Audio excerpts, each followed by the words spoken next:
Enough bullshit. We're back. Welcome back to the Lion's Den. This is what we have to Okay. do now, David. We have these intros, the Yes. Schwarzenegger. Yeah, we gotta do it. Yes. So welcome back to the Lion's Den. I'm your host, Arnold Nov David, and with me are and the other one. And the other one. So now we're complete. Now, wasn't that a smooth intro if there ever was any? Yeah, so welcome back to the Lion's Den, the show where we talk about everything that we feel about mostly, which is books and movies. And while we're at the topic, today we're talking about movies again, because that's what everybody wants to hear. So while we spoke already about our alternate versions of the Odyssey, this week we're going to talk about which directors we believe to be overrated. And I've been tasked by our dear Tristan, who will expand on this a little bit more in a bit, that we kind of believe that all of them are sort of overrated because it's a team effort or something very hippie like that. But again, Tristan can expand on this. Let's get started. Jakob, who is your choice for the most overrated director? All right. So the director I choose to be the most overrated, in my opinion, is no one else than James Cameron. So I think it is important to start this with clearly explaining that saying that some director or creator or movie or anything like that is overrated is not the same as saying it is bad. On the contrary, I think almost any director or like artist or whatever that is truly overrated must by definition usually be not outright bad or even good, but it's where we sense that like the value that the director gets from like the general audiences is like, we do not see him to be as good as he is believed to be, which doesn't mean that he is bad. So, why I chose James Cameron? He is definitely seen as one of the all-time greats by like most people, especially like the general audiences. And of course, James Cameron is a very competent director that produced some cult classics. Terminator 2, for example, that is definitely my... Yes, good choice. Yes, good choice. That is definitely my favorite movie from him. I consider it to be pretty much a perfect action movie. Like in that movie, no weak spots to be found. So James Cameron definitely has some like serious power behind his career. But the reason why I chose him is basically twofold. First of all, one of his most acclaimed movie by the critics, which can also be seen by the amount of the Oscars that it got, is Titanic, which I believe is still one of like the two movies which got most Oscars in single year, together with Ben-Hur, if I'm not mistaken.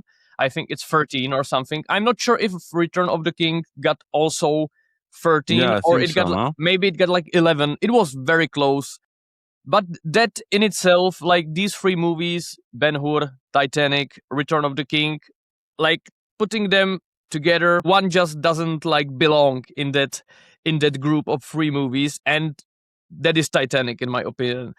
Actually, each of the three you mentioned has won 11. So Ben-Hur, Titanic, and Return of the King. Yeah. And like Titanic, I was not old enough to see it in the cinema. I was like 3 years old when it came out, but I was forced to see it repeatedly with basically each of my girlfriends, because every time there was Titanic on TV, it's like, oh my god, we must watch Titanic. And like, sure, the crash itself is spectacular to watch. Like I'm sure it was considered a big technical achievement when it came out, but like I just don't think the movie as a whole is all that good, and definitely not good enough to be put on like the top shelf in the all-time greatest movies, that got 11 Oscars with complete like classics like Return of the King or Ben-Hur. So Titanic for me, not by bad movie by any means, but like I do not really care for the whole love story aspect of it, which is very powerful in there. One can probably argue that it is a movie that has women definitely like singled out as important part of its appeal and its and its like audience group, because there is the strong romantic part present in that movie. But yeah, Titanic I consider to be definitely overrated. But even more than that, what I consider to be like the biggest reason for me choosing James Cameron is Avatar, and especially Avatar 2 and Avatar 3, which I have not even seen. Is there a third part? There is a third part, and my reaction was identical. Really? Like, I looked at his filmography and I saw, okay, there is the second part and there is the third part. And it's like, you made Titanic, you are James Cameron, you are one of the most successful directors of all time. All right, you can do whatever you want. And you saw Lord of the Rings movies and you saw Gollum and you said, oh my God, the CGI is so good. I can finally realize what I have been, planning, or what was my vision to do, like overwhelmingly CGI movie on a different planet, this big sci-fi adventure story. All right, fair enough. You do that, you do Avatar. It's the most successful movie of all times at the box office. And then you choose to like spend 20 years of your career, maybe the last 20 years during which you are really like at your peak strength, because now he is 70. So basically between his 50 and his 70, which is, I would say, for a director still very potent age. Like, directors can still make classic, great movies at that age. And you choose to basically spend 20 years of your career doing just Avatar movies. And I consider that to be like such a strange thing to do, and such a waste, to be honest, a waste of his talent and of his potential. Because, as I said, James Cameron did great movies. Both Terminators, Aliens, True Lies is also a great movie. The Abyss, all of that is very, very good. I like all of it. And then it seems to me that it is just almost like, I don't know, it is sort of like some kind of crime against cinema to spend 20 years making Avatar movies, which I saw the first one. I don't think it was very good. I'm sure like it pushed the boundaries of the art form technically with all the CGI, but even that, I feel the legacy of that is more negative than positive, because it seems to me that since then there was so much movies that went all in on like everything being CGI. You can even find like shots in all the Marvel movies. Like I saw, I'm not sure which one it was, but it was some Spider-Man with Tom Holland from Marvel. And there was a scene where a guy is walking on a street in a city, and all of it was CGI. Like the city, like the New York behind him was CGI. And it seems to me that like Avatar sort of paved the way for this overuse of CGI. Yeah. And then when you, for example, go to the cinema and see the Odyssey, which we will talk about later, but just one quick point. No. And really? Well, Who knows? Who knows? I don't know. But like if nothing else, you can appreciate that that's like a real boat, real sea, and it's rare these days. And I think one of the reasons why it's what we've gotten to, like, hey, there's a real boat. That's well done. Well, but it sort of is to an extent, because they went so overboard with CGI. And of course, the comic book movies are probably the biggest group of movies where this is overused significantly. It makes sense to a certain extent. A lot of the stuff that is there can't be really like made with practical effects.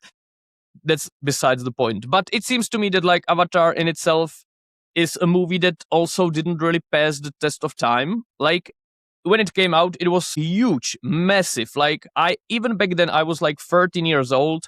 I went to see it in cinema, and I was like, I don't really understand why is everybody so amazed by it. Like, the story and everything, it seems to me like very basic. That reminds me of the cinema experience I recently had, but that's besides the point. The Citizen Vigilante. If I may interject here. Yes. 1, 2. Yeah. The critics loved it so much, and you were like, why? Totally. Now, I don't know about Tristan. Maybe he's a secret Avatar lover, and we'll find out about that in a moment. But there's no discussion about this Avatar thing, because you said when he saw like Gollum in the Lord of the Rings movies, he said like, oh, I need to do that. I was more like feeling like he then got the idea like, I don't want to tell an original story with that, but let's remake Dances with Wolves, but all in CGI. Because at the end of the day, like when I saw that movie, I was like, this is quite literally Dances with the Wolves. Or like Pocahontas. Sure. Yeah. That's true. Yeah, There yeah. is definitely some kind of like a parallel to Native Americans and like this greedy capitalist civilization coming and wanting to conquer everything. And like, fair enough. I don't necessarily have. It's not that I would hate the movie. Like when my son is a bit older and he says, "Oh, there is Avatar. Can we watch it?" I would be like, "Sure, great. Why not?" There are, it's fine. But I think it is strange that. Like the movie was considered to be really something special when it came out, and it seems to me that now, 17 years later, no one cares. Like no one cares about that movie. I don't remember talking to anyone who would be like, "Oh, and now I recently rewatched Avatar after 10 years, and it was so good." It just doesn't happen. Like it went away, and it seems to me that like his choice to spend literally 20 years doing another two of them, which the second one, I actually checked box office records, and the second one is, I think, the second highest grossing film of all time. So actually, so many people went to see it. And the third one is, I'm sure it's up there somewhere, but not I believe, if I might interject, I believe the third one actually did less well. I do believe there's a fatigue setting in regarding the Avatar films, but I mean they do have a fan base. I mean, in my circle, limited as it is, there is some love for them, but I don't think they have real staying power. In a couple of decades, these movies will not be considered classics of any kind, I suspect. Well, I'm sure they won't be. And it seems to me like, as I said, that's the main point. If I had to like pinpoint one reason why I choose James Cameron, it is because of that. It is because he could do anything he wants, any budget he wants, any sort of creative vision. He could do anything. And I believe he chose to do like the most thing possible. Like, yeah. That is certainly true. I'm just still amazed that there is even like some like that there are people, because I don't think I've ever spoken to a person who's seen or liked this movie. It's almost as if it's like a psyop or something. Like I don't think so. I don't know. Or I mean, Tristan, you said like you used the word fan base. I'm like, how can there be a fan base around this? I just don't get it. Oh, there is one. I mean, every movie or every franchise has a fan base. Of course, the question is how large is it? That I can't speak to, but I assume. I mean, obviously there are people that love these movies. Otherwise, they wouldn't be bringing in the kind of money that they do. I'm just wondering. I do wonder. Into longevity. You can have a short-term fan base when those movies are around. They're still in the zeitgeist, but a couple of decades on, even less, that they become irrelevant practically. So that happens. I think it's more of a short-term thing. But I do wonder sometimes whether there's like these kind of movies, or generally speaking, these sort of like cultural phenomena, which are just in a way in the right moment at the right place, and that are just non-offensive enough to sort of be like, I don't know, like a group of people saying like, hey, shall we go to the cinema? Yeah, what shall we watch? Don't know, let's see what's on. And then they go there and they're like, yeah, whatever, let's watch Avatar. That's probably going to be action or something. And that's how you get like 1 billion people. I don't know. It's name recognition, right? You know, oh, it's Avatar. I know James Cameron. Okay, I like his movies. I know that. Yeah, it's meme come alive. I know what that is. I know what that is. Yes, it's totally true. And it's frustrating. I mean, because I'm completely in agreement with Jakub here regarding James Cameron. The problem that he has is that he always was proud of the fact that he was an innovator in terms of graphics technology. The Abyss 1989 was groundbreaking for its use of CGI, for example. A great movie, by the way. And and ever since he has prided himself on being this innovator, this groundbreaking. And the problem that I have with him, yes, he does break ground in terms of technology in his films, but he's a very superficial filmmaker. I am affronted by the superficiality of his movies. Titanic, perfect example. It's so superficial, that love story. It's almost laughable. The dialogue, the dynamics. It makes your toes curl. It is really cringe when you really look at it objectively. That love story is incredibly. It's terrible. It's absolutely terrible. Is it? That's why I always say, don't watch Titanic. Watch Titanic, but start when they hit the iceberg. That's when it gets good.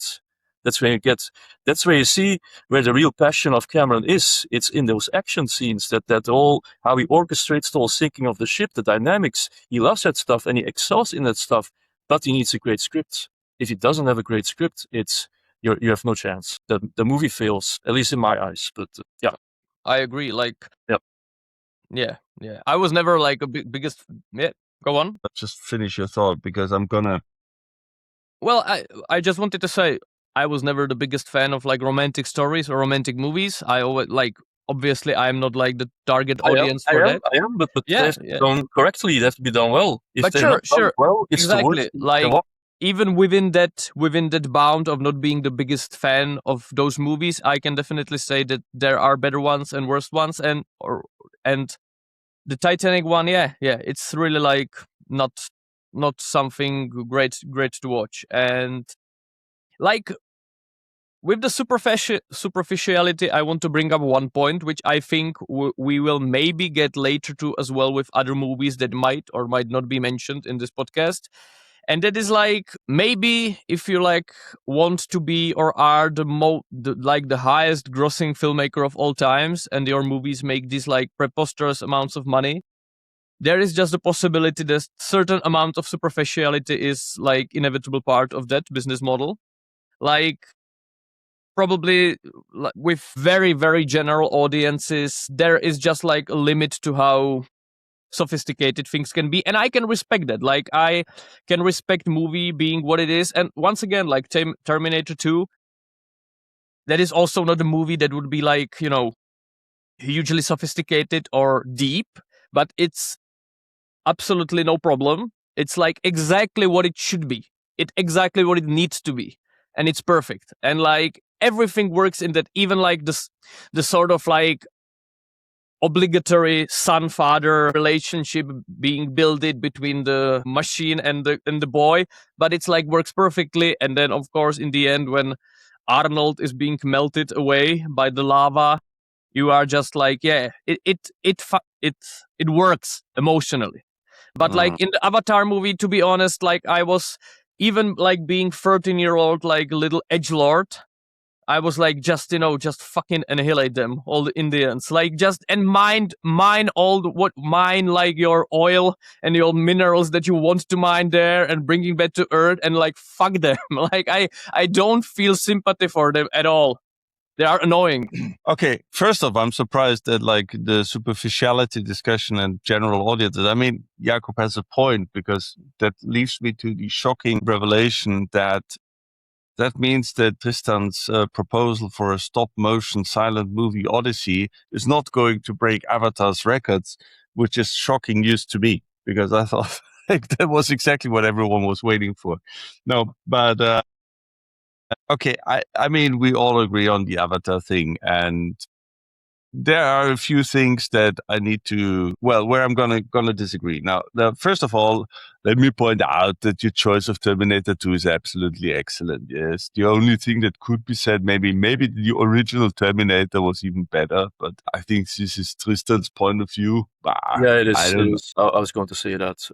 Yes, but I mean, this is like splitting hairs. Yes, this is. Fun fact: I'm a film collector, as you might know, and the first Terminator is the only Terminator movie I have in my collection. I don't even have the second one, so that tells you something. There you go. But you need to buy them all. Yes, please support my lifestyle. I need the box set with all the terrific sequels that franchise has gotten since. But like you can just enjoy the original ones without thinking about all the those rest. I need them all. But listen, there's still many legendary moments in there. Yes, if you look at Terminator 3 when it came out, it was really bad. But now you look back at it, and standards have dropped so far that you look back at it and you think like it's pretty good. It's a beautiful lady. Yes, with the inflatable. And then there's a legendary moment of what's his name, Christian Bale, and his. That's another movie on the set. That's not the free. Yes. That's Salvation. No, I know. Don't you tell me I know everything about him. Yes. But there's another legendary moment when Christian Bale throws a fit on the set and he gets so upset with the camera operator. I mean, that's the legend of the Terminator movies. Only in Terminator world that is possible. Yes. But before this gets tiresome, let's get switched back to normal mode so I can actually think. No, I mean, the Terminator movies are great. I will say in defense of Titanic, because I'm the oldest of us, and I was there when this movie came out, and I was like, how old was I? 15, 16. So yeah, it's the age when like you'd like to take out a girl and it doesn't quite happen yet. And I was actually part of that phenomenon. I think I saw that movie 3 or 4 times in cinema. It's probably the only movie I've ever seen that often in cinema. And the thing is that while I would go back and say like, yeah, when it's now on TV or like whatever on Netflix, I don't really click on it. I don't feel related to it. Then again, there was something about the zeitgeist there. It's like, because you have like, I mean, Leo DiCaprio and Kate Winslet, both of them very good looking young people. I mean, Kate Winslet was never really my taste, but objectively, it was good. Yeah.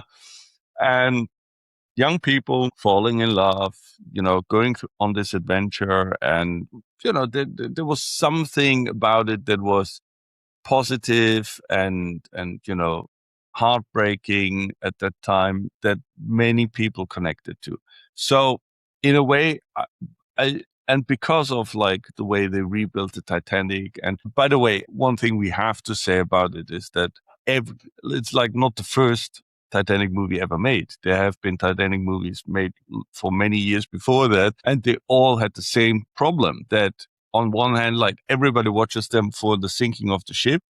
Then again, that stuff is pretty much set. And from a filmmaker's perspective, like once you start thinking about it, I understand why they need to inject something in there, because just watching like a technical event, like a sinking of a ship in there, is very hard to form into a gripping story. So you need this human element, and therefore usually like a love story is, the easiest way to do it, because there's the drama of separation, of like who gets saved, and and like I need to get back onto the ship even though it's sinking, and I have to find her or him or this or that and all that. So that drives the story.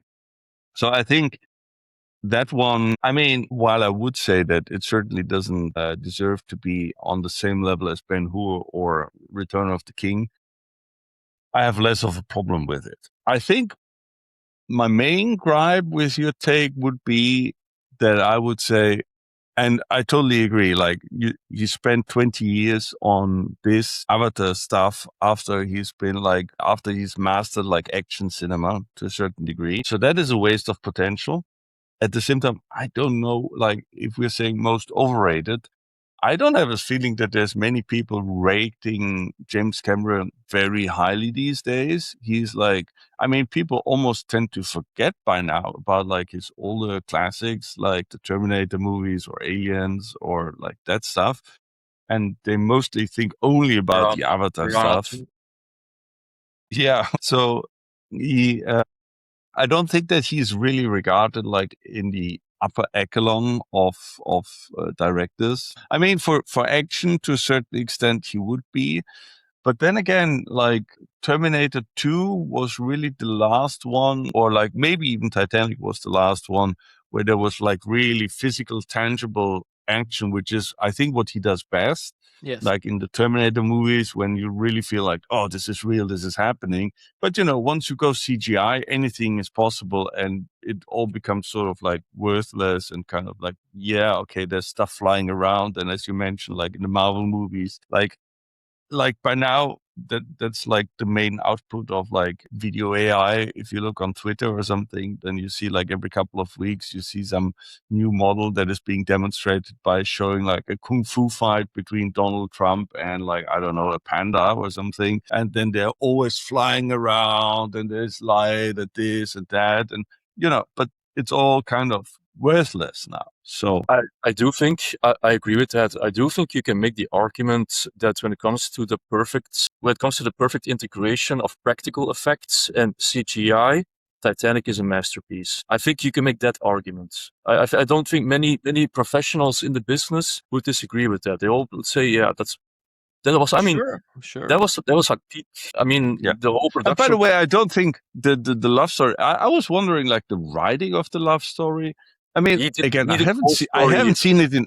Yeah, he did, James Cameron, I believe, did the whole script. He wrote it actually. Yeah, but I mean, honestly, it's ages since I've seen it, and well, I mean, obviously it's naive and all that, and la la la la la, but I didn't find it that bad in the writing. I'm sorry to say, but I mean, like, we've reached levels of writing so low by now. I mean, it's not George Lucas in the prequels level of like, I hate sand. And I mean, by now we're even celebrating lines like our Bronze Age is collapsing. I mean, our age of bronze is collapsing. Our age of bronze is collapsing. I'm sorry. No, I mean, my point here definitely wasn't to like pick up Titanic and say it's a terrible movie. As I said, I believe it's overrated.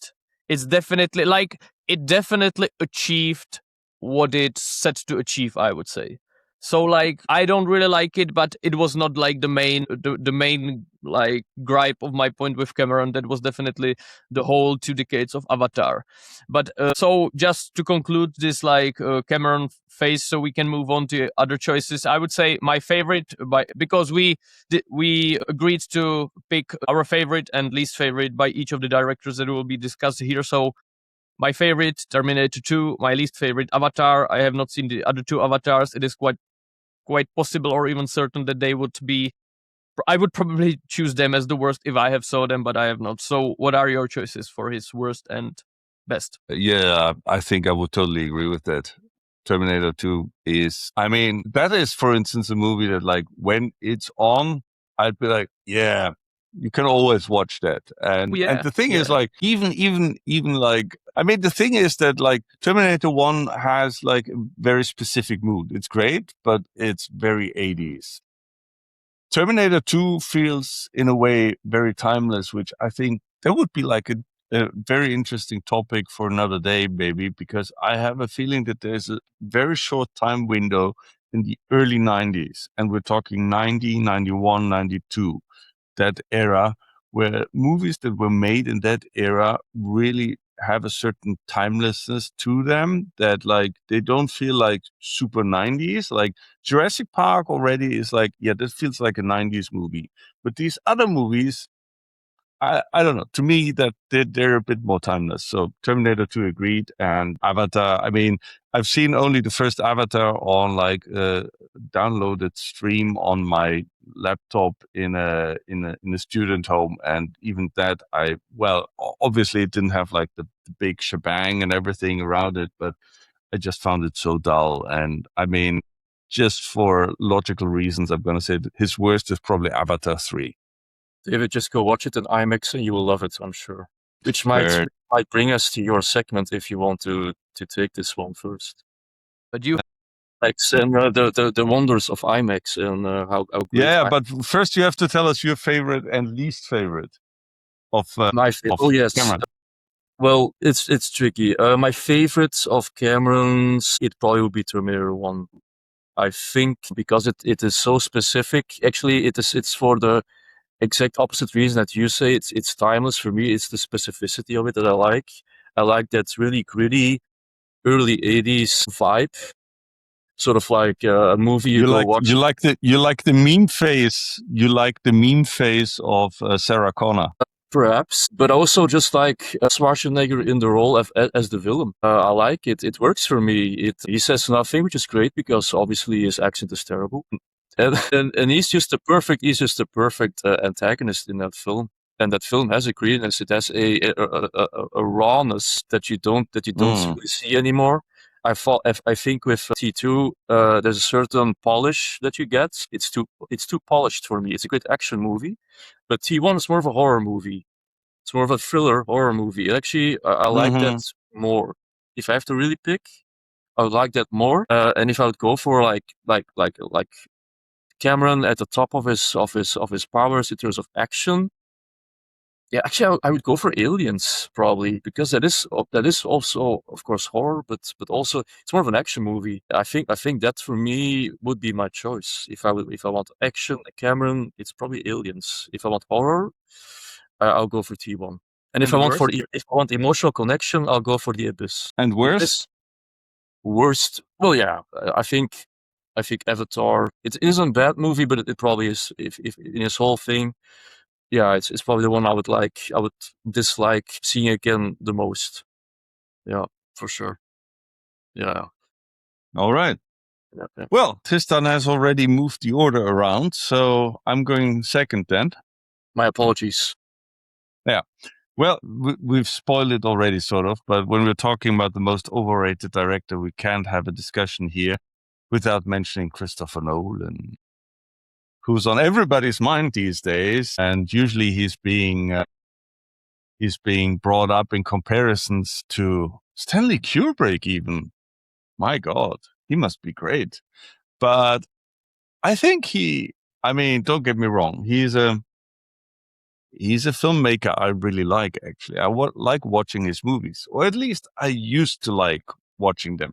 And I think when we're looking, by the way, I think this is something that ties in with Cameron also, that when we're talking about overrated, my question is like, there's many filmmakers that have a certain period where they nail it, where they knock it out of the park for like a decade or 2 decades. Like everything they do, it's great. It's wonderful. Michael Mann is one which we all love, which also fits into that category. But to really be an all-timer, you need to have consistency. And with Nolan, you find that there's like very distinctive eras of his filmmaking. You've got his early movies, which are very constructive and where he has like all these very complex diagrams which turned him into a meme of like, oh, the story goes backwards here and forward there, and we're at the same point here and there, and then we cut between here and there, and this is where it all comes together, etc., etc. It all looks super smart on a whiteboard.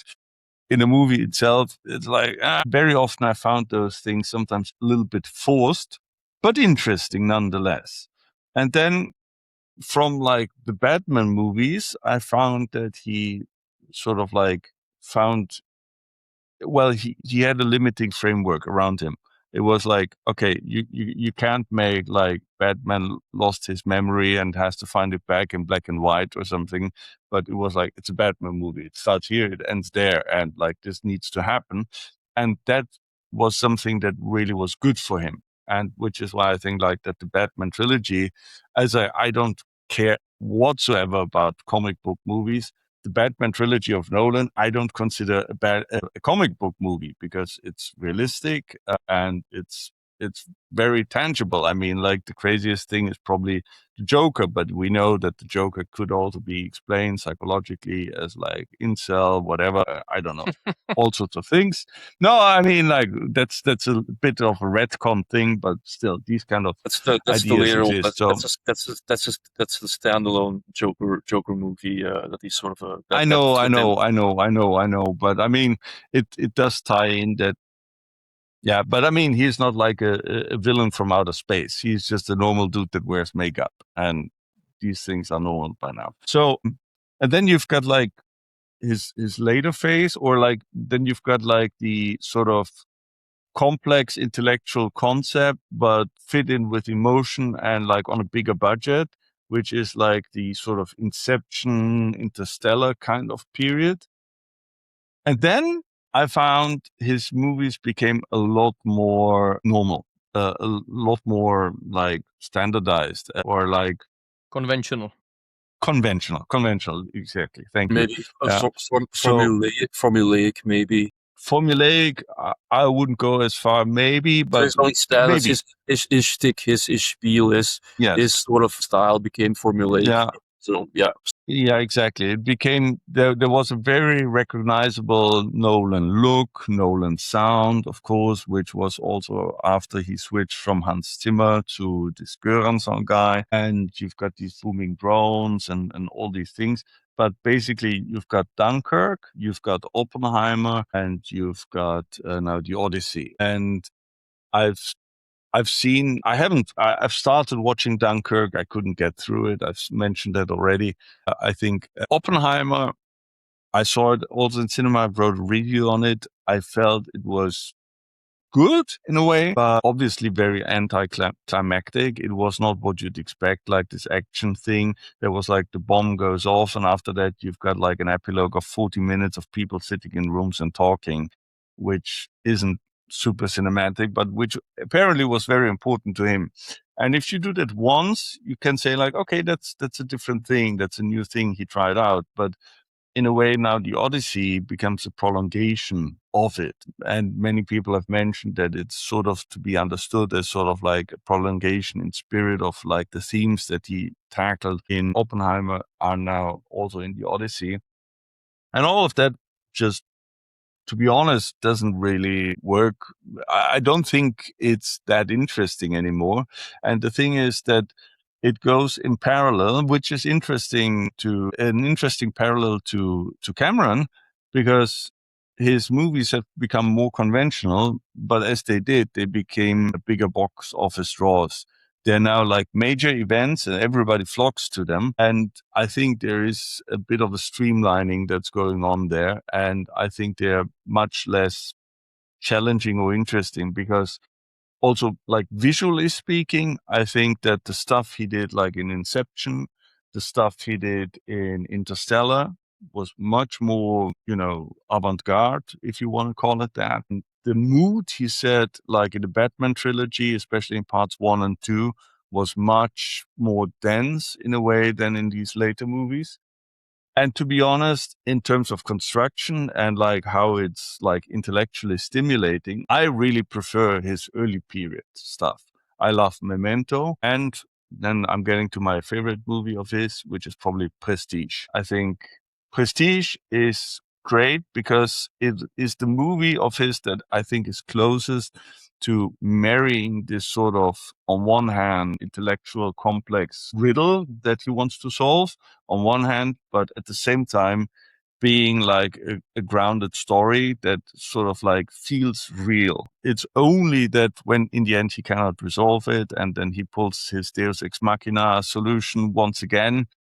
Unfortunately, in his early movies, he was quite prone to doing that. And I felt always that was not so satisfying. And still, when I would see Prestige on, I will always consider watching it. I remember scrolling 100 times past Dunkirk and thinking like, nah, not today. So, and that's why I think that he's a very good filmmaker, no doubt about it.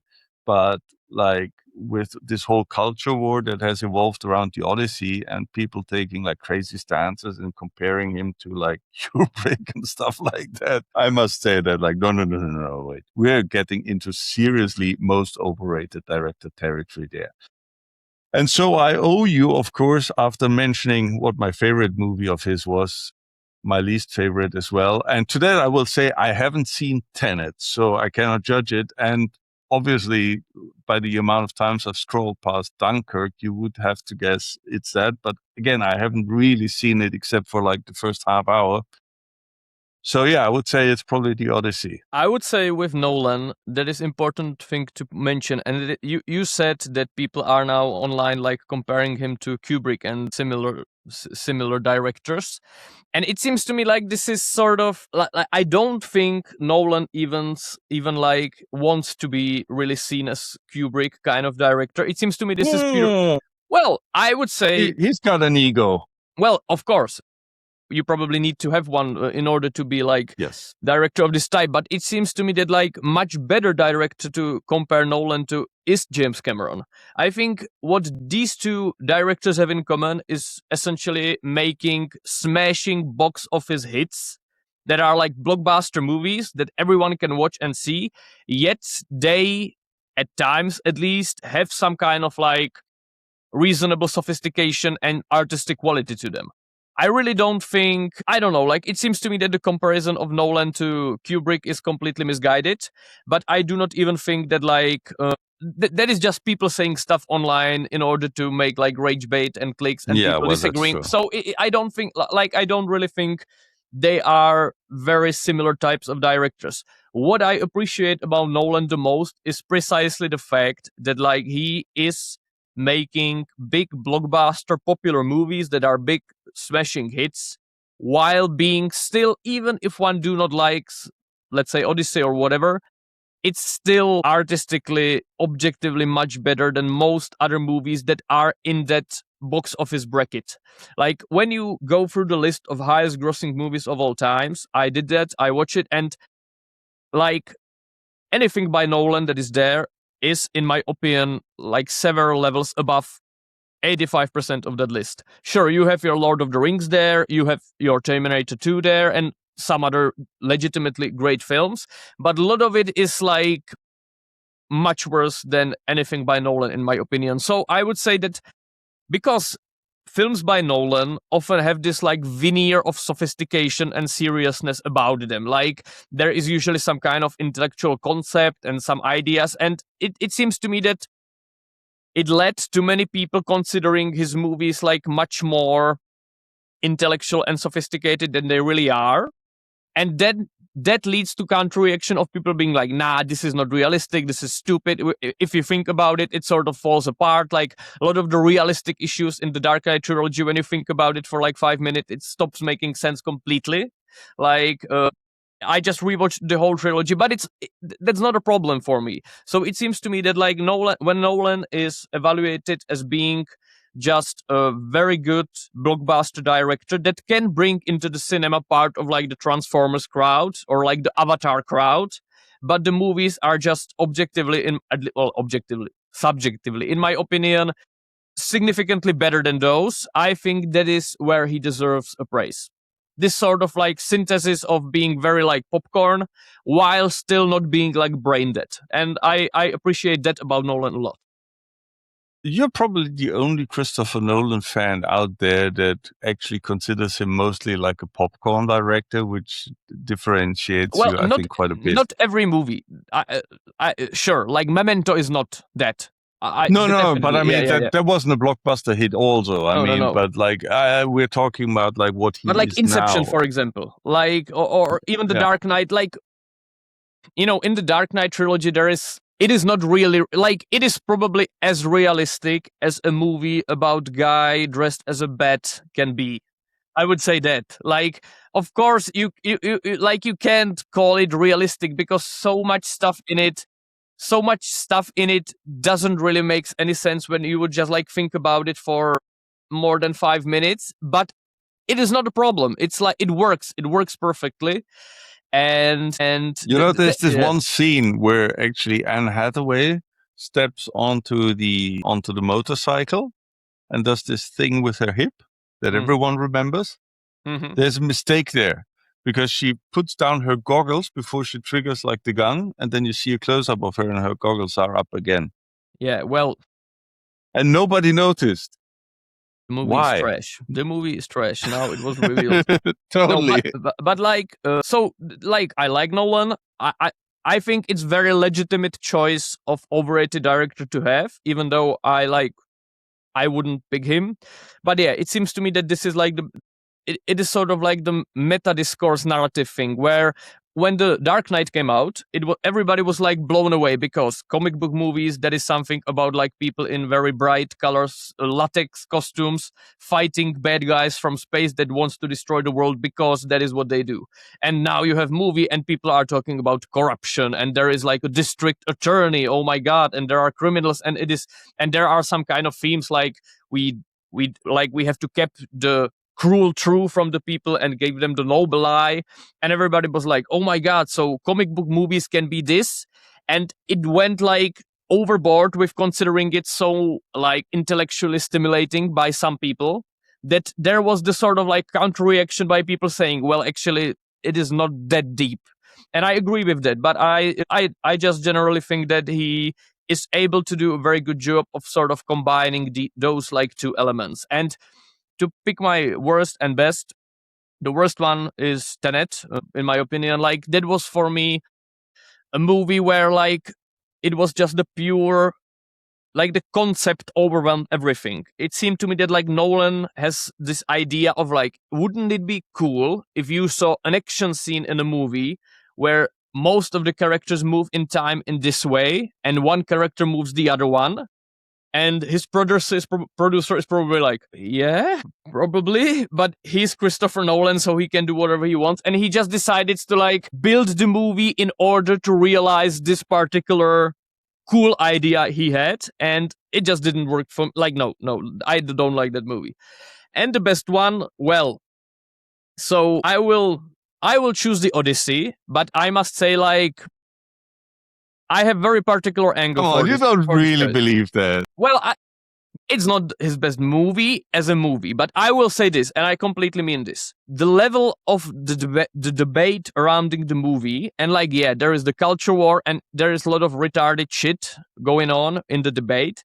However, like, I read so much, like, genuinely interesting, and for me, intellectually stimulating things that tied into the movie since it came out, even it critique and praise as well. But like so much stuff, I wrote one essay that was about the movie as such, which I like never even had the need to write anything about the movie up to now. And I'm now writing a second essay for my Substack, which is not really about the movie as such, but it sort of ties to the debate around it about like our connection to antiquity and what is the relationship between like the Christian Western civilization and antiquity and stuff like that. And it seems to me that I do not remember the last time when a movie spawned a public debate that would be so broad and in many parts really genuinely interesting. Like I understand if many people are completely fed up with it by now. Oh my God, I don't want to hear anything about Odyssey anymore. But the movie genuinely managed to transcend the movie as such, and so many people wrote so many interesting things about it, and that seems to me relatively unique in this day and age. And I genuinely enjoyed it. I enjoyed the debate around Odyssey, the critique and the praise and all of it. So I think that is a big accomplishment in itself. Tristan, help me. I'm not going to help you. I'm not going to extend the helping hand here. I'm just going to give my opinion. I mean, it's a valid choice, I would say, because obviously there's such a thing as recency bias, which basically means that the thing you've seen more recently is the one that you like most. So I'll be very curious to find out what happens after a couple of months when all this has died down and when you take a step back and look at the whole filmography, if the Odyssey is still your favorite. It's not mine. Mine would actually be, it's probably not a popular choice, but to me, the movie has all of Nolan's strengths and none of his weaknesses. And it's Dunkirk. It's very... It's too brutal. It's too brutal. I know, stabbed in the back, I know, man. Oh my God. Did you hate it so much? No, this is terrible. But for me, it's perfect because it's very... The action is very localized. It's a small event. There is very limited need to develop characters, because it's basically just a rescue operation, right? It's a very simple story. So you have that. It's the shortest of his films. You still have all the practical effects, and you still have him playing with time, chronology. So for me, it's a great ride. It's just he just does what he does best. His autistic brain does the Dunkirk evacuation of the British soldiers. He goes to work on that, and he does it flawlessly. Technically, and I don't expect character arcs, deep emotion, like a very layered personalities. No, it's just a matter of survival. It's just you're in the moment. It's all action. You have to survive this thing. You have to get home. It's actually very Odyssey-esque, but just, in my opinion, just better executed. So yeah, for me it's Dunkirk. If I would have to point to the worst, when I go for my worst movie of this, there's the element of disappointment, and that would be Dark Knight Rises. Coming off Dark Knight was an excellent movie. Obviously, it's very Michael Mann-esque, very Heat-esque. He took a lot of inspiration from Heat. I think he admitted to that himself. So I think coming off Dark Knight, and you go in Dark Knight Rises, you have Bane, you have the actual villain being the Cotillard, the actress, I forget her name, the daughter of Ra's al Ghul. That twist, that Bane basically was this sort of like a simp, basically. Bane was simping for her, and basically did her dirty work for her. It was just a disappointing film all around. I found the pacing was off. There was just something really lacking there, and I think if I would have to just go on that, the disappointment of it, the structural issues, the sloppiness here and there, I would have to go for Dark Knight Rises. I haven't seen Tenet yet, unfortunately, but perhaps if I see that one, and that probably might be the one that becomes the worst, just by reputation, what I'm hearing about it. But for me, it's Dark Knight Rises for now. Yeah. Yeah. I think you And now you may only like for choosing Dunkirk. No, I mean, that is interesting because Dunkirk seems to be a movie I also like. I watched it in cinema and I was like, I should be impressed, but the emotional impact is just not there for me.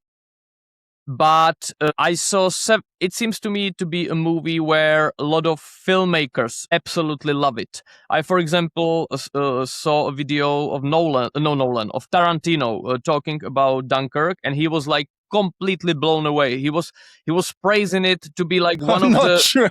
I'm not sure that's a positive, but okay. Well, I think it is a positive, but I saw other like people working, like it seems to me to be the case of the movie where like people that are either making movies themselves and are in the business and know how these things are done, know it from the inside, appreciate some of the things about it like much more than maybe the general audience could. Which I'm not saying that makes it a great movie or a better movie, but there is something about it that maybe like really, really deep like film buffs or even filmmakers like are blown away by it more than the general audiences, which like I think is interesting. I think there are sometimes movies like that which people that make movies and or are like really interested in them, even from like the technical side and everything, appreciate them more than the audiences. So yeah. And as for the Dark Knight Rises, I rewatched the whole Dark Knight trilogy recently in past couple of weeks, and like yeah, especially the third act of the movie, like after Batman comes back to Gotham, that is probably like the weakest segment of the whole Dark Knight trilogy by far. So legit choice. Yeah, and I want to add I'm going to go out on a limb here.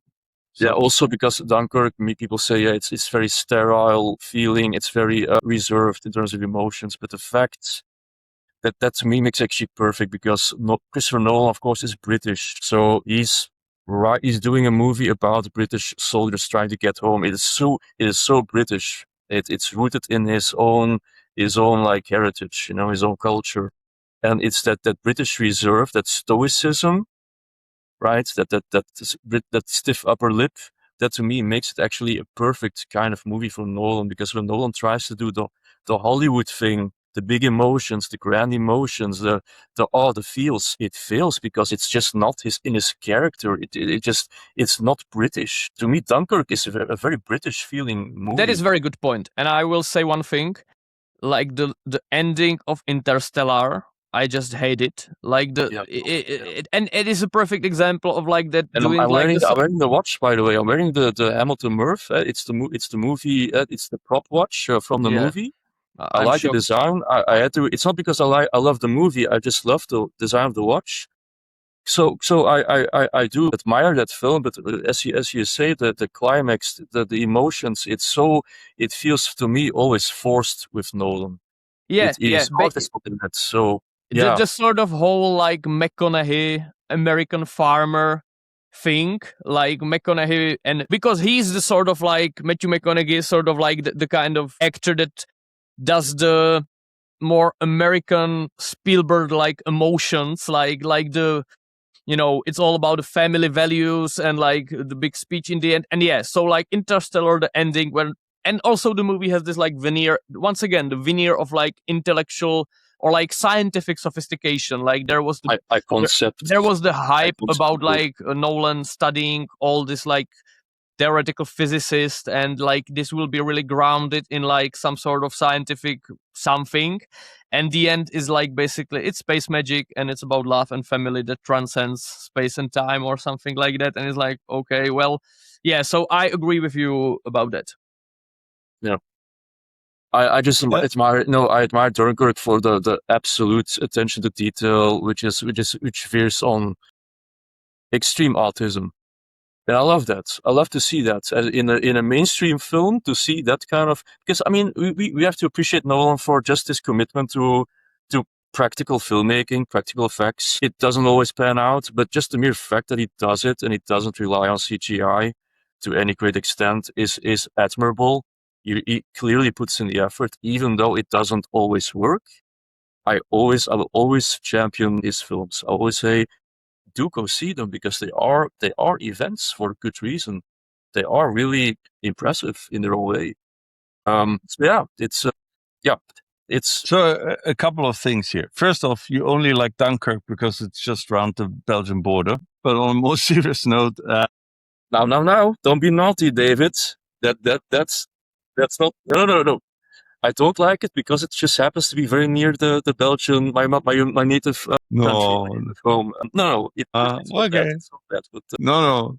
But you're joking. No, but the thing is that about his Britishness, I think that's a very interesting question, because I always felt like, he's British, and somehow he doesn't feel like, to me, in large portions, because this sort of like super intellectual veneer that's, I mean, in British culture of the 20th century, let's say, you find a lot of like Michael Caine, for instance, is for me like the quintessential example of that, when you see him in like these early movies that he did, when he is like some British officer, and they're always like somewhere between charming, roguish, but we got to do what we got to do, and we die if we have to. They're also players, they always have this kind of playfulness around them, and this sort James of Bond. James Bond, all that. And sort of a roguish charm that you refer to. Sort of a daredevil attitude. No, I get it. I see where you're going with this. I agree with this. But to me, Dunkirk is very different because it's desperation. These are not like heroes. Yeah, but look at the Bridge at the River Kwai and movies like that. There's like, it's always about desperation, and like they were always like, we're on our last legs. Well, shall we have a cup of tea and solve it?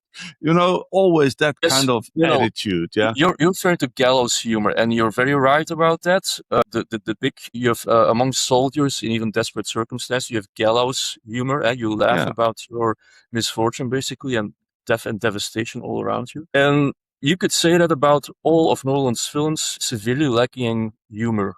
They're humorless. Yeah, so exactly. Which brings us to another great Brit, which is Tolkien, and we've had like an essay on like why Tolkien doesn't have like a lot of humor in it, and I think it's maybe a hark back in Tolkien to some older version of British culture before sort of irony took over. But I don't feel that this is what Nolan is, because again, Nolan, as you correctly said, when he does apply emotion, it feels sort of like a bit of an Americanized version. It's not like the sort of like the Lord of the Rings sort of emotion, which is, in a way, I feel less tacky. Let's put it that way. Because it has this sort of medieval veneer around it. So he doesn't do that. So that's why I always found that he doesn't strike me that much as British. But one thing also about the Dark Knight Rises, I must say that I didn't find it that bad. But again, I might be blinded by the fact that I think it's not bad. I really enjoyed Anne Hathaway's performance. Yeah, it's just disappointing, which is different from bad. It's not bad. Yeah, It's disappointing compared to The Dark Knight. You come off The Dark Knight. I mean, the hype in 2008. If you remember this, it was a. By the way, if we're talking about most overrated movie, because I said like I dislike Odyssey most, I think The Dark Knight is the most overrated for certain. Because honestly, I'm just gonna say it here. Yeah. It's only because Heath Ledger died that everybody was like, "Oh, what a performance!" Because honestly, every Joker is like, if you look at Jack Nicholson, if you look at Joaquin Phoenix, it's the Joker. It's like what actors do with the Joker. I mean that I understand the point you are making, and it is true that like people often say if Heath Ledger haven't committed suicide or overdosed, I'm not even sure. If he hasn't died, the hype wouldn't be as such, but he did. That's the thing, like he did die in that precise moment, and so the juxtaposition of having this like a pretty boy actor who mostly acted as a lead in romantic movies and stuff like that, and then everybody was like, oh my god, that is so bad casting choice, that is wrong, how can he play the Joker? Then the trailers and everything comes out, and it seems that like he will be really solid, there is something like menacing about him, and then before the movie comes out he dies. The marketing of it is so perfect. The personal tragedy aside, of course, the marketing of it is so perfect. It is almost hard to believe it happened, but it did. So it just happened. He died. He did, and it like what you get with these stories. Of course, they become part of Hollywood's myth legends, right? I mean, Yes. because the thing is now that role, it took so much out of him that he was on drugs. He was like depressed. He went into a really dark place, and that contributed to his death. That's all. There's this whole like aura around it, and you're right, that can really obfuscate the real merit of the role. But I would actually say, even if he didn't die, that role is something special, because the Joker beforehand, all my respect to Jack Nicholson, I love the dude in almost everything that he does or did, but it's cartoony, and I think with that role, it really went back to like, we're doing a realistic Joker. You don't know where he comes from. He switches his origin story around. He tells different people different origin stories, so it keeps it a mystery, which is perfect, because he's a chaos agent. Reminds me of a boss I used to have. Chaos agent comes out of nowhere. A chaos agent, it comes out of nowhere and just completely wrecks your society. That is scary. You don't know where a dude comes from. That is a deeply uncomfortable notion, that someone just can come in there and just completely wreck your whole society. So I think it worked for that movie. It's not perfect. There are structural issues, there are plot issues, character issues even, but I think that role, it really made that movie for me. If you consider Jack Nicholson's too cartoony, then I will argue against that the cartoon version spoken by, what's his name again? Luke Skywalker? Mark Hamill. Mark Hamill's Joker is actually probably the OG. Of course, but my favorite version of Batman is the animated series, regardless. So yeah, that's the say one last point. If Heath Ledger hadn't died, it might have like diminished a bit the cult about around the Dark Knight, but the Dark Knight Rises would probably be better, because he was actually supposed to play a rather significant role in that movie. So that could have been quite different. True, that's a point. Oh, and by the way, and before we switch to the last one, Tristan, yours, just one last thing about Interstellar and about the ending of Interstellar. And again, I'm gonna, lean out a bit here. Of all the Deus Ex Machinas that Nolan pulled in his career to solve his unsolvable intellectual riddles that he sort of wanted to turn into movies, I think the love saves it all solution is probably his best solution, because I don't know. I mean, like in Prestige, it's all of a sudden like, oh yeah, he's just like teleporting and creating copies of himself. And like in the last 15 minutes, all of a sudden it becomes like, what's going on here? And like he tends to do this. And when he tries to come up with these scientific or pseudo-scientific solutions, it's always like, yeah, but that doesn't really work. But this whole concept of love, like, yeah, love will save us all. But okay, maybe that's because of my background in faith and everything, that I'm bit more receptive to these kind of things than others. I don't know, but I found that actually that one worked for me. I can live with that. All right. That was a very dry burn. Okay. I didn't expect it. I have to say, I have to admit, I didn't expect that answer from David. But okay. Really? Is that fine. bad? Yeah. No, I don't think the problem I had with it was that like it's the love that saves us all. Listen, guys, I saw Titanic 4 times. What did you expect? Well, love definitely didn't save Leo DiCaprio from drowning to death, but it's more about like the solution to the whole conundrum of the movie being okay. It's McConaughey from like different dimension saying Murph what to do. So it was just like okay, well. Fair enough. Yeah, Jakub wanted the hard SF resolution instead of the metaphysical love will solve everything and there you go and happy ending and yeah. But if I want that, I watch a Kubrick movie, which ties us back to the beginning. Yeah. So all right, Tristan. Yeah, this one's gonna hurt me probably more than anyone else because I'm actually going after one of my heroes now. So yeah, it's Peter Jackson. From of course Lord of the Rings fame. So I have this case in my mind. Okay, so we all know Peter Jackson from his Lord of the Rings movies. Of course, he's from New Zealand. He started doing these low budget horror flicks in his native country. You have Dead Alive, Bad Taste. Then he moved upwards to The Frighteners, Heavenly Creatures. Heavenly Creatures, by the way, there's a link with Titanic. It's the first Kate Winslet role in a feature film. So you have a link there. And then, of course, he and his wife, Fran Walsh, had this idea of adapting Lord of the Rings. They were fans, and they took it to Miramax. Fran Walsh is his wife?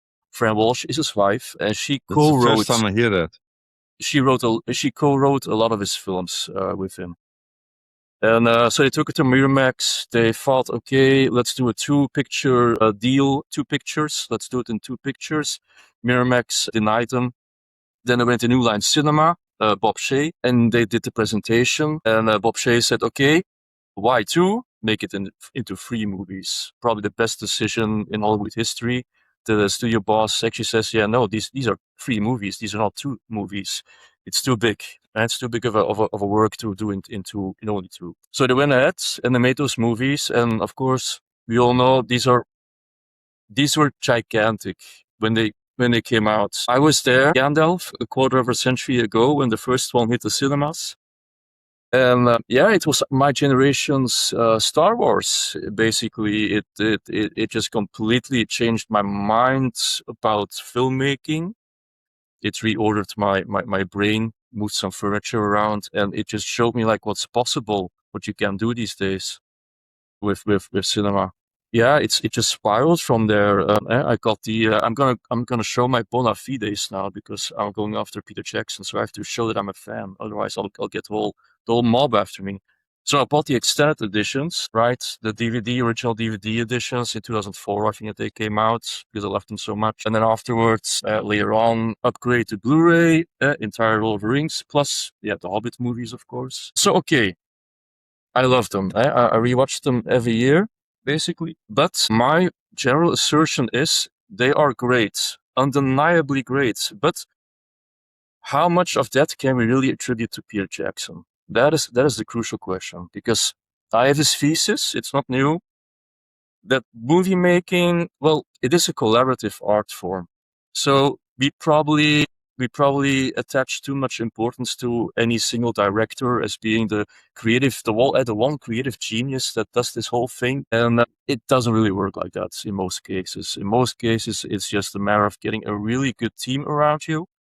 And they all contribute, and you get this hopefully this magical piece of art at the end. So my general assertion is Peter Jackson, he has all strengths as a filmmaker, but he was greatly aided by a couple of things. First, he had an excellent writing team. For one, he had Fran Walsh, a great writer. She co-wrote on this, but also Philippa Boyens. And Philippa Boyens came on board after the New Line Cinema deal came through. And she was a fan of Tolkien since she was like 18, and she rereads the book every year, pretty much. And they actually fleshed out the dialogue scenes, the character arcs, all the emotional stuff actually that you do need in a mainstream movie for a broad audience. Because Peter Jackson, he would probably you'll be the first to admit that he isn't great with like dialogue scenes and emotions. He's more of an action director. He likes gore, he likes decapitations, he likes dismemberments. If you go back to his roots, those splatter movies almost, Dead Alive is a perfect example. It's just a very grotesque kind of horror movie. Those are his roots. He loves that stuff. He loves action. He loves like gory effects, and he excels in that stuff. So they developed that stuff, but also, and do stop me if I go on too long because I do love this franchise. But also, of course, you have the visual look of the film. How does it look? Well, that look was actually predetermined by two main illustrators that did illustrations for the novels a couple of years before even the movies were fought. So you have Alan Lee and you have Robert Howe, I believe. I'll have to double check. I believe it is Robert Howe. No, it's Robert Howe. Yeah. Yeah. So these two, I mean, these are brilliant minds in their own way, and they really determined the creative direction of this whole how things looked. So that's one thing. That's another thing you have. Of course, you have with our workshop, you have all those great. You have great production designers. You have with our workshop, that's Richard Taylor, I believe, also a major talent, just in production design, of course. And then my other point is the music. There is this mantra in filmmaking that says minimum 70% of your movie is the soundtrack. It determines 70. how impactful I always learned 60, even more. But 60 or 70, but it's a very high number. But who did he get for this? He got one of the great composers of our time, Howard Shore. Can you imagine Lord of the Rings without the Howard Shore music? Is that even possible? I certainly can't imagine iconic. with the Ludwig Göransson track. Well, there you go. But it is so important. He did all these great leitmotifs for all those characters. He did the great for all the locations. He has a signature track for every location. If you go into the Mines of Moria, you know that soundtrack. I know that soundtrack. The chanting, the deep bass sound. It's just Moria. You're in the Mines of Moria. He was just key in this. So my assertion is these factors made it, of course, the actors and everyone contributed. It made it into this whole thing that just like it's a once in a lifetime event. You can't ever reproduce this. It's just the right people, the right place, right time. You have this crew that got green light from New Line Cinema. They put some serious money into it, and they just cooked. They went to cook, as they say. Let them cook, and they did it, and so it was great. But I found whenever Peter Jackson was unleashed, things got worse. There are, even in the original trilogy, there are like these glimpses you see of Peter Jackson's penchant for excess. I'm thinking of Legolas more specifically, the Legolas scenes, the skateboarding scene. Yes. The skateboarding scene. You have this great set piece, this great sequence, and then you get Legolas on a skateboard, going down the stairs to tackle some Uruk-hai. Out of place. You have the Battle of Pelennor Fields, the elephant, or the Oliphant, as Tolkien called them. That he goes on this elephant, he takes out all these guys. It's all at CGI. And he just he disposes of them, and then he slides on his nose. This nose. He slides back down, perfect landing, and it's like a good comedic moment, I guess. But it's completely, it's too cartoony. And there's a lot of instances. There's more instances, occasions that you see that, and that actually got far worse when he got started on the Hobbit trilogy. Then you see Peter Jackson, when he is unleashed, he has no restraints there, because who's going to say no to Peter Jackson at that point? Who's going to say, Peter, let's pull this back, man? That barrel scene in with the wood elves, That's too much, man. The CGI, it looks awful. It looks so cartoony. The third movie is also the same problem with the Battle of the Five Armies. Too long, too much CGI, way too cartoony. It completely took me out. He just couldn't pull back anymore. He went crazy, and that to me shows that actually he might be overrated, because obviously his reputation stands on those movies. Whatever you say about Peter Jackson, you'll always be remembered for those movies. So I have to look at those movies as his card, basically. That's how he announces himself. Like, hey, I made the Lord of the Rings and the Hobbit movies. That is it. I have to be honest. If he has no restraints, he is his own worst enemy at times. But that goes for a lot of directors, you know. Of course, of course. Yeah, because I mean, it brings me back to Nolan, for whom like excess is maybe slightly different. But as you brought up Tenet, I mean, like nobody said like, yeah, that's a nice idea. Ask Seedance to create it for you and see whether it works or whether it's interesting. But like, let's not spend a big budget on it. And the most famous of them all probably is Tarantino, who like critics like Mark Kermode have said for 2 decades, rightfully so. Kermode otherwise tends to be a bit of an idiot, but he's completely right when he says that he needs somebody to say, stop it now, get back to the drawing board and do something proper. Well, you're right about that, but I think many people, because Peter Jackson is such a likable guy, he's probably one of the most humble-seeming famous directors around. He will always be the first to give credit to other people. He will never be arrogant about his own abilities. So what I say now, it's out of love, because he probably knows about this. He has that I feel he has that self-insight to know, like, I'm not the only one responsible for this. I have a lot of people around me, great people, that have helped me through the years, that I can count on, that really contribute to the success of this thing. So, but to me, it's more also about what he did after the Hobbit trilogy, because he hasn't shot another feature film, a narrative film, since then. He has done documentaries. He has not done anything in narrative wise, and originality. He doesn't. You would think after the Lord of the Rings, after the Hobbit, you have all that money, all that influence, all that prestige. Why don't you go out and make your own thing? But what did he do?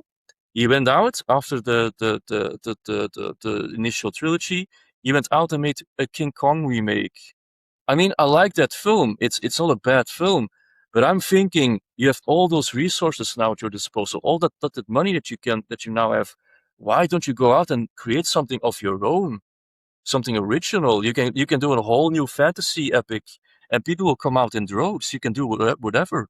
And I feel it's such a wasted potential. Well, I would say that you can definitely make an argument with Peter. Like, Donald Trump has this theory that you have basically a limited, like you are like a battery. This is one of his most amusing theories, where like he doesn't do any sport, any exercise, anything like that, Donald Trump, because he believes like you have like finite amount of energy, and if you move too much, you spend it too early. So he moves as little as possible. And like, you could maybe say that like if there is something like that for directors, Peter Jackson probably like spent the whole like genius that was there with the Lord of the Rings movies. Because it is true that nothing he made before or ever since even like comes close. Like, he made the Lord of the Rings trilogy, which is pretty much perfect, even though sure, yeah, I agree that you could find those moments of like excess and things that are a bit out of place, like with Legolas, because one can ask if it wasn't easier if just Legolas took the ring and went alone to the Mount Doom and just killed fucking everyone he met, including Sauron with his like bow. Powers. Yeah. Legolas, yeah. But I love King Kong, but once again, that might be a bit of an artifact of the thing that when it came out, I was like 10 and I was completely blown away by it. And just like the excess, like King Kong, that is a movie where there is like a lot of excess, like a lot of Peter Jackson excess. Like there is, okay, the King Kong is going to fight with the Tyrannosaurus, but there will be not one Tyrannosaurus. There will be 3 of them. And there is like a 10-minute scene where King Kong fights 3 huge dinosaurs. But when I was 10, I was like, yeah, like bring it on. That is like, I was like, there is 3 of them, like, and it was. Yeah, that's the thing. He has that boyish enthusiasm, and I like that. I like to see that I like to see any enthusiasm in a filmmaker. But you need to know, as a mature filmmaker, when to pull back a little. And you see it also. You see it especially in his extended editions, his director's cuts. Because in King Kong, he has a director's cut of that, and I think there it is even worse. Those scenes are longer, and that's the thing. It's he doesn't know when to pull back. But still, like, there are parts of the King Kong movie which I think are incredibly good. The whole New York in the 20s kind of atmosphere is done incredibly well there. And like, for example, the tribe, the natives, like they are like really scary in that movie. Yeah, true. Like they are he wasn't pulling, like this was before sort of like the Vogue era. So you can just like take these dark skinned primitive tribe in, like, I don't know where in Pacific, and be like, oh, they are just like barbarians and they are scary. And like the scene when they sort of have these like wooden poles, not wooden, like long, I don't know how to say it, and they are jumping over the rocks to get to the boats to kidnap the Naomi Watts, and like they are just legitimately scary. So I love the King Kong movie, even though sure there is a lot of excess in there, but it is true that like he never really. It seems a bit like he sort of spent his genius doing the Lord of the Rings movies, and he was then like I mean, just the sheer exertion that was required. Because I do understand, like, just the rigorous shooting schedules, the punishing shooting schedules, all that stuff you have to take into. Because I mean, those DVD releases, they have these. Multiple hours of appendices, that behind the scenes stuff, and I watched them all. Yeah, I'm such a fan that I watched them for Lord of the Rings and the Hobbit trilogy, and just the amount of the sheer volume of work and lack of sleep, and I totally get it. Also, his experience on the Hobbit, he came on later on because Del Toro was supposed to do it. He dropped out. And then Peter Jackson felt it was incumbent upon him to take over, because it basically is his thing, right? He want to make it good. So he came on later on. He did it with no prep. He tried to do it all as good as he could. And that's the thing. I cannot dislike this man. I cannot. That's the thing. It's when I say overrated, I say it with all the love in the world, and I say, no, you are a great filmmaker. But maybe in the popular imagination, you're a bit overrated. But I still think you're great. It's that distinction. And that's what I'm really want to hammer down here. I mean, I would be. It would be very interesting, which is of course not the case here with us three. But it would be very interesting to hear the case for the Lord of the Rings being overrated by someone who just doesn't love it as much. Like that could be a very interesting debate, because for me, I adore those movies, and I am completely acknowledging that I am watching them a bit uncritically, because it hit me in, like, I was like 5 years old when I saw it the first time, and it was really like, this might sound a bit like, I don't know, a bit cringe or something, but it was really akin to a bit of a religious experience for me. Like it defined for me, like, what is great art and what it can do, and nothing since then ever came even close. But also, I was really at the age where I was not really able to like analyze these things in any way. I was just pure. It was like pure reception of what came, and I was really in that age when I'm being formed in my taste and everything. So I'm not really able to evaluate Lord of the Rings in any critical way. So maybe someone who doesn't like it all that much and who was not like blown away in this sort of like incredible manner by it could bring a very interesting critique or point out some weaknesses in that movie. And I would say one thing, you was talking about the whole ensemble, how every movie is a collaboration of hundreds of people, which is obviously true, but it is also like maybe the work of the director is precisely to be the sort of like the, you know, the how is it when you have an orchestra, there is the dirigent, conductor. Exactly. Yeah. Yeah, and that was my point. It's not the fault of Peter Jackson. It's more the fault of the public that I think we psychologically, as a species, do this. We like to hold up this one creative genius, this one person that has made all this possible. I think we have an issue with because we that thing of like that solitary genius. It is so ingrained in our psyche that we cannot let it go.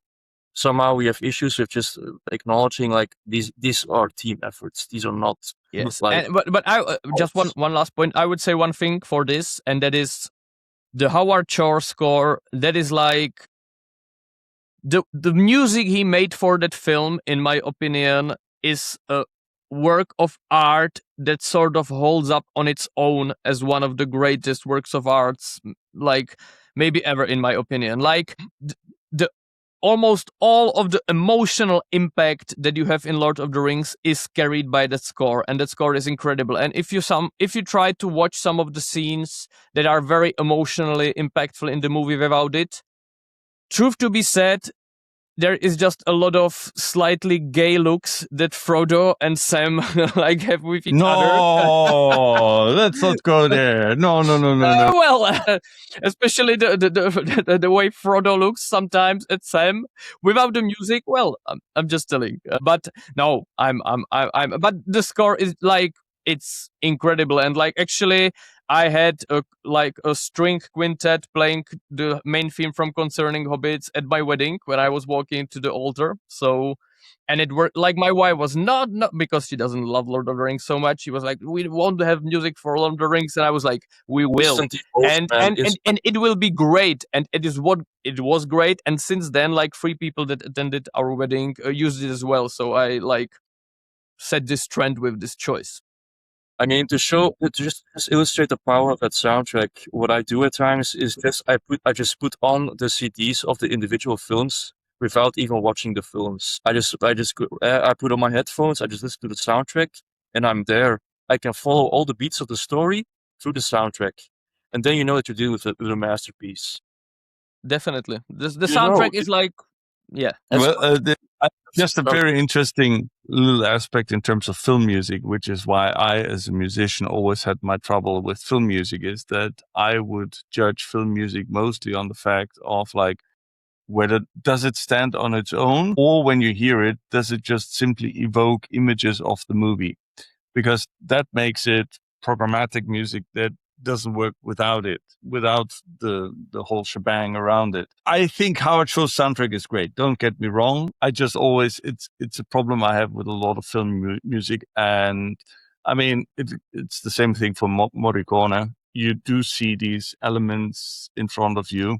And the thing is, like, it doesn't, well, anyway, that's my musical thing. There's a couple of things I want to add. For the audience, whoever might be watching, David is a professionally trained musician, so he has a different perspective on this. Yes, exactly. No one is allowed to disagree with me here, because otherwise I'm going to come to your home. And play organ the whole night. And it will be there you go. Yeah. I'll come to your next mini golf competition and accompany it, yeah. Well, but a couple of things I was... So, I mean, I agree with a lot of what's been said here. I think in terms of King Kong, to me, because Tristan, you said, like, why didn't he pick up something else? Well, in a way, I think he went back to what he always wanted to do, what he always did. Basically, it's basically the B movies that he did before. Exactly. But now finally with a real budget to sort of not make it like cheap looking. That's my point. It proves my point that he's not this creative genius that just comes up with his own completely unique thing. That's the thing, and that I feel sometimes that people think he might be. Do they really? Because I don't know. I mean, people love the Lord of the Rings movies. That much is clear, and rightfully so. But in a way, I mean, when we're talking about, because you mentioned before this idea of the creative genius or like the manager, first of all, there's different director styles. And so you've got the actors director, you've got the visual director. Kubrick was a visual director. You've got guys who are very good at working with actors. You've got people like Clint Eastwood, who I think is an underrated director. He gets a bad rap, but I think he's great at what he does. And he's super efficient. He's super fast in his shooting, like 2-3 takes, on we go, David, it works. Eastwood is a dirty Republican, and they can't make good art, as you all know. True, we know that, yes. But so there, in any case, there's very different types of directors, and like the manager of like a whole effort is like one of the types. I don't know what he really is, because if you look at his B movies, you see much more of his personal handwriting than, as you said, in the Lord of the Rings movies, where I find that, in my view, the Lord of the Rings movies were never so much like the result of like, Peter Jackson is just the right guy to do it, but it was a confluence of factors, which was basically, it was the right time and zeitgeist to do it. It wasn't like something that was completely milked yet. Technology was at the right point of like what's possible, what's not possible, because, when too much is possible, you get Avatar. And I mean, nobody would want that. Or Hobbit. And or Hobbit, for that matter. Or Hobbit, exactly. Then suddenly, all of a sudden, the orcs are all CGI and it looks fake. But this was the right balance. It was the right thing at the right time. And it was a great team of people getting together. It was a studio that gave them the time and money to do that without rushing it. Because then again, we come to the Hobbit. The fact that he came on last minute and had to rush through this production. There's like these behind the scenes footage. You've seen it yourself, where he's sitting there on this green screen set being completely exhausted. And by the way, Peter Jackson only makes a good movie when he's fat. Like skinny Peter Jackson, nah, that doesn't work. It's not him. And yeah, so you've got all these elements coming together. And so it was kind of like this thing that I would credit almost more to the production company for enabling this thing to happen rather than actually Peter Jackson. And that leads me to a question. Who was the director of Ben-Hur? That was, I think, William Wyler. Jakob, any guess? I don't know. Okay, well, I did. Yes, Tristan, you're right, but you're a film nerd. But who considers this is William Wyler's masterpiece? People talk about Ben-Hur.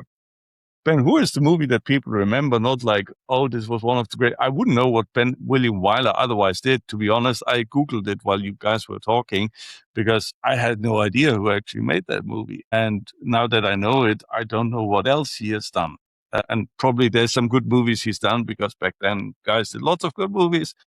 I'm just saying that. But back then, I'm sorry, guys. I need to. Unfortunately, I need to log off because I need to vacate the premises. So sorry, but I need to end. Yes, we waited for a long time. Let's hope your upload works. Anyway, we've said it all. Everybody, take care. Until Have a good one. Talk next time. Bye. Ciao.